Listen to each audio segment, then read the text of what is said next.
ഇത് കേരളം മുഴുവൻ ഒറ്റക്കെട്ടായി നിന്നുകൊണ്ട് മാതാപിതാക്കളും അധ്യാപകരും പോലീസും എക്സൈസും എൻഫോഴ്സ്മെന്റ് ഏജൻസികളും എല്ലാവരും ചേർന്ന് എടുക്കുന്ന ഒരു ദൌത്യമാണ്, മിഷനാണ്. ഈ ലഹരി വിൽപ്പനക്കാരോട് പറയാനുള്ളത്, നിങ്ങൾ ഇത് അവസാനിപ്പിക്കണം, നിങ്ങൾ ഇത് നിർത്തണം. നിങ്ങൾ ഇത് അവസാനിപ്പിക്കുന്നില്ല എങ്കിൽ നിയമത്തിന്റെ കരങ്ങൾ നിങ്ങളെ തേടിയെത്തും.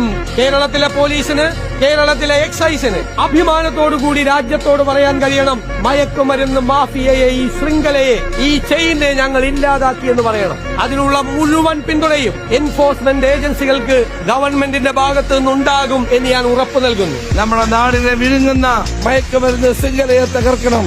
അതിനു വേണ്ടിയിട്ടാണ് ഈ പദ്ധതി നമ്മൾ ആവിഷ്കരിക്കുന്നത്. ഇതിന്റെ അപകടത്തെക്കുറിച്ച് കുഞ്ഞുങ്ങളെ കൊണ്ട് മനസ്സിലാക്കിക്കുക. അതിൽ അധ്യാപകർക്കും രക്ഷകർത്താക്കൾക്കും NGOകൾക്കും വിവിധ ഏജൻസികൾക്കും എല്ലാവർക്കും പങ്കുണ്ട്. ഇതൊരു ഇന്റഗ്രേറ്റഡ് വാറാണ്. പോലീസ് മാത്രം വിചാരിച്ചാൽ നടക്കില്ല. എക്സൈസും വിദ്യാഭ്യാസ വകുപ്പും ആരോഗ്യ വകുപ്പും എല്ലാം ചേർന്നുകൊണ്ടുള്ള സർക്കാരിന്റെ ഒരു പരിപാടിയാണ്. എല്ലാവരും ഒരുമിച്ച് ചേർന്ന് നിന്നുകൊണ്ട് കേരളം ഒറ്റക്കെട്ടായി ഞങ്ങളുടെ കുഞ്ഞുങ്ങളെ, ഞങ്ങളുടെ മക്കളെ കൊലയ്ക്ക് കൊടുക്കാൻ സമ്മതിക്കില്ല എന്ന് പ്രഖ്യാപിച്ചുകൊണ്ട് നടക്കുന്ന ഒരു പദ്ധതിയാണ് operation Toofan, the narco hunt.